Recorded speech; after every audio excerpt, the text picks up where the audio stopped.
जय हिंद भाइयों। आप लोगों ने देखा होगा KBC, कौन बनेगा करोड़पति।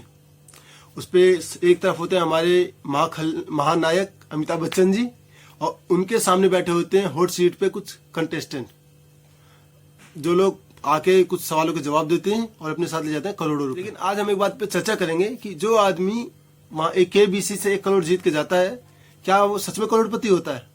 क्या वो करोड़पति बन जाता है या लखपति ही रह जाता है? So let's start.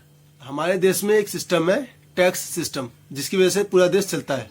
सब लोगों से टैक्स लिया जाता है, उसी से देश चलता है। तो जब भी आप कोई बड़ी इनामी राशि जीतते हैं, जुए में जीतते हैं, गिफ्ट मिलता है, उसमें आपको देना पड़ता है सरकार को टैक्स। तो अब मान लो आप KBC खेलने गए और वहां पे आपने जीता 1 करोड़ रुपए, तो वहां पे क्या होगा?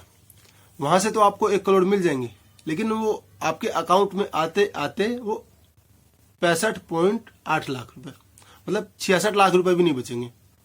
कैसे? तो उसके ऊपर कुछ टैक्स लगेंगे, उसकी डिटेल बताता हूँ मैं आपको। तो देखो, जैसे भी जब भी आप कोई जुए में या बड़ी इनामी राशि फ्री में जीतते हो, मेहनत करने के बाद भी, मतलब बड़ी राशि आपके अकाउंट में ट्रांसफर होगी, तो प्रॉफिट का 30% रुपए, 30% tax according to taxation section 194B, उसके अनुसार 30% टैक्स लगता है। तो 1 करोड़ जीता आपने, 30% टैक्स डायरेक्ट लग गया। कितना हो गया? 30 लाख रुपए।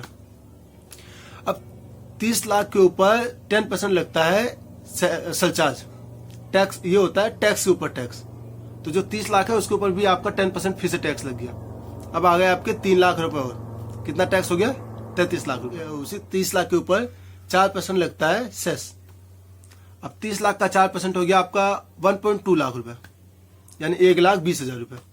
अब आप देखो, 30 लाख, 3 लाख, 1.2 लाख, 30 3 33, 34.2, 34.2 लाख रुपए आप सरकार आपकी पहले काट लेगी 1 करोड़ में से। फिर आपको मिलेंगे 65.8 लाख रुपीज, 65,80,000 रुपए। यानी आप 1 करोड़ रुपए जीत गए, लेकिन आप करोड़पति नहीं बने। और अगर आप 5 करोड़ भी जीतते हैं ना, तो आप कैलकुलेशन कर लेना कि आपके हाथ में कितने पैसे आने वाले हैं।